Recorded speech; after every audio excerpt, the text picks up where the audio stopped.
Aries, tingnan natin kung ano ang mensahe pagdating sa iyong kaperahan. Keep in mind na ito ay general reading lamang.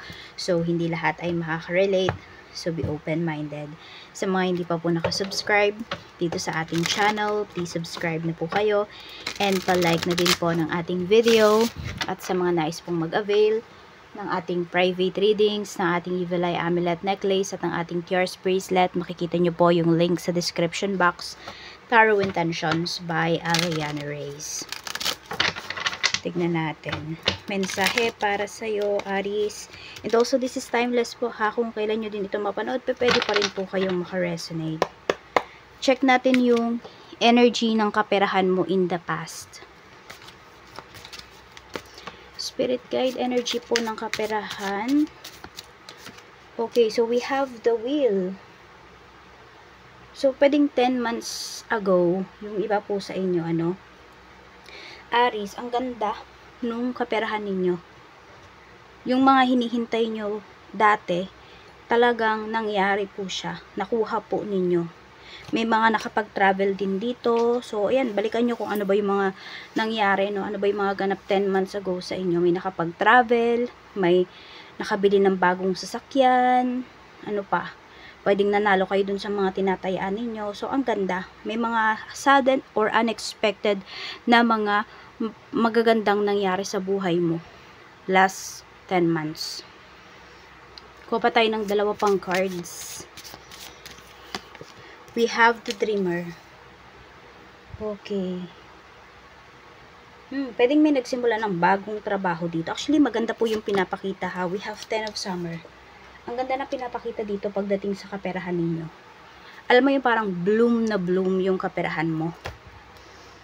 Ganyan po siya kaganda. Yung tipong lahat talaga ng ninais ninyo, nakuha po ninyo. Hindi man siya mabilis, sa mabilis na paraan, pero talaga pong sulit na sulit. Tignan natin.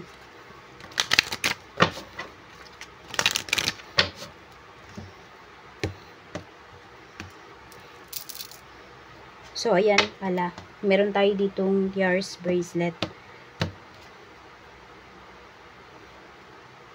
Pero, ano na yan? May nagmamay-ari na po niyan. So, ito yung sa akin eh. Ayan. So, may nagmamay-ari na niyan. Kaya po sa mga gustong mag-avail, DM lang po kayo sa ating Facebook page, Tarot Intentions by Aliana Reyes. Ayan o, we have the dog. So, hindi mo rin kasi talaga sinukuan eh, kung ano man tong mga pangarap mo.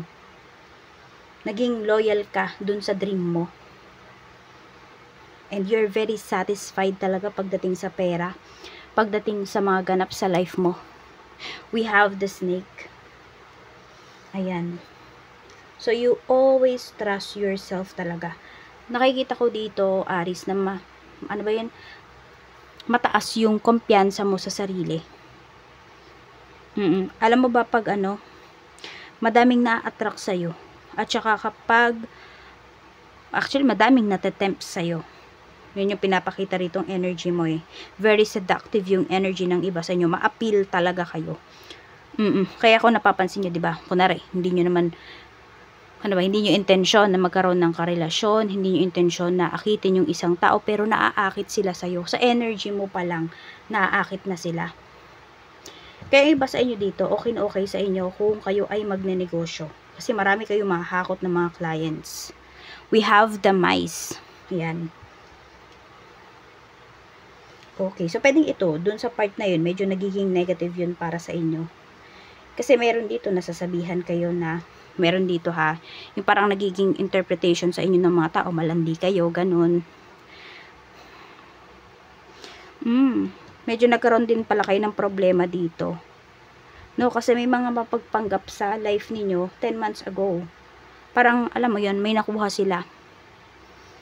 May nakuha silang pera, nanakawan ka, ganyan, nagbigay sila ng problema sa'yo. Yung iba, pwedeng hindi kayo ninakawan ng pera mismo yun. Ninakawan kayo ng kalayaan. Hindi lang pera yung nawala sa'yo, even freedom. Kasi nagkaroon po kayo ng problema. Sa halip na wala kayong iniisip, diba? Kalmado sana yung isipan ninyo. Ayun, may mga tao dito na nagbigay sa inyo ng problema. So, tignan naman natin kamusta ba yung kaperahan mo ngayon. Tignan natin kung mas maganda ba. Actually, kahit may mga ganitong nangyari, maganda pa rin po yung pinapakita dito ha, na energy ng inyong kaperahan 10 months ago. Ngayon kaya, kamusta po ang kaperahan ni Aries, Sun, Moon, Rising, and Venus, Spirit Guide. Meron tayo ditong The Hanged. Okay, so nakikita ko tuloy-tuloy pa rin naman po yung flow ng money para sa'yo. Tapos, hindi ka na masyadong nagsasacrifice for other people. So, pinapahalagaan mo na po yung pagod mo, yung oras mo, your efforts. Before kasi, 'di ba? Parang ang dami mong sinasacrifice for other people. Parang okay lang na ikaw yung mawalan, wag lang may magtampo sa'yo. Ngayon, iba na. So, mas naging matatag ka pa dito. Mas alam mo din kung ano ba yung dapat mong isakripisyo sa hindi. We have Ace of Cups. Naubos ka na. Hindi naubos yung finances mo. Or pwede rin yung iba sa inyo, baka naubos nga talaga yung finances ninyo. We have Queen of Swords. Mas wiser na kayo ngayon. Yun yung pinapakita dito sa pag-handle ninyo ng inyong pera. Yan yung energy ng kaperahan ninyo. Tignan natin ano yung The Hanged Man in reverse. But let's see. We have the Stork. So, di ba, pagbabagong buhay. Tsaka yung iba sa inyo, parang lumayo na kayo dun sa mga tao na nagbigay ng problema po sa inyo. So, natauhan talaga kayo dito in short. Pagdating sa inyong kaperahan. Pwede rin may binenta kayong property. So, pwede yung mga na-acquire ninyo nitong nakaraan. Pwedeng nabenta nyo na ngayon. Parang, you turn it into money. We have the Fish. So, maganda na po, ano. Hindi ko masabi na mas magaan yung life mo ngayon. Kasi medyo meron ka pang pinoproblema. Pero, mas better siya. Oo, mas better siya compare dito. Kasi dito, maraming nanloloko sa'yo na pwedeng hindi ka pa aware before. Pero ngayon, aware ka na kung sino yung mga taong yan. Sino yung mga taong pagkakatiwalaan mo. We have the Birds. So, pwedeng may pinapakita ditong transactions. Pero mag-ingat ka lang din kasi pwedeng may nagdadalawang isip dito. Pagdating sa perang ibibigay sa'yo or ilalabas kung ito man ay negosyo. Medyo may mabagal po na energy dito, Aries. Pero kalma lang kayo. Sandali lang naman yan, makakapag-isip pa rin ng tama yung ka-deal ninyo. Matutuloy pa rin po siya, mapoperso siya. Check natin. Okay. Okay, what is blocking by your finances? What is blocking your finances, Aries? At ba ito yung kinuha ko? Sige, bunod tayo dito. We have the World. Yung iba sa inyo, nasa malayo kayo.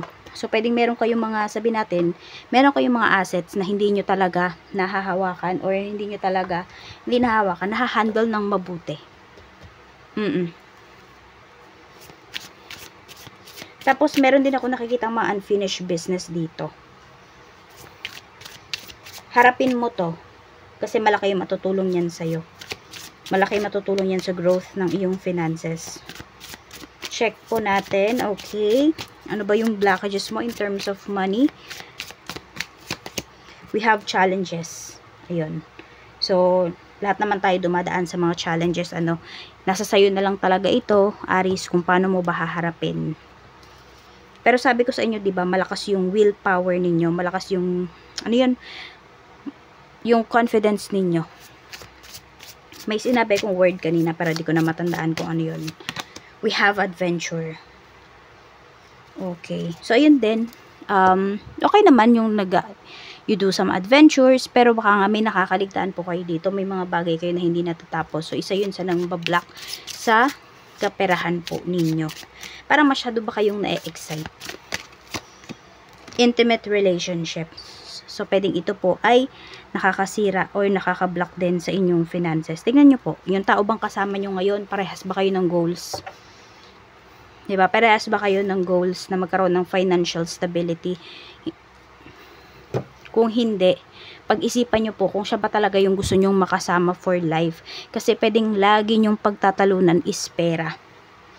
Maaring hindi nga kayo nagkukulang sa pera, pero hindi naman lalago yung kaperahan po ninyo. Parang lagi lang siyang kung nasaan kayo ngayon, magstay lang siya doon. Tignan po natin ano ba, yung mahahawakan mo bang pera, yung range or how much ba. Tignan po natin. Pwedeng this year ito, mahawakan ninyo, or after this video, pwede rin po. We have 6. Ayan po. So, pwedeng 6 digits, millions, yung iba po sa inyo. Pwedeng yun yung mahawakan ninyo. Meron naman dito, pwedeng 600, 6,000, 600,000. Ayan po yung mga range ng money na pwede ninyong mahawakan. Pwede ngayong taon, ngayong buwan. So, ayan lang po, Aries. Maraming salamat. Mag-iingat ka po always. And more blessings to come.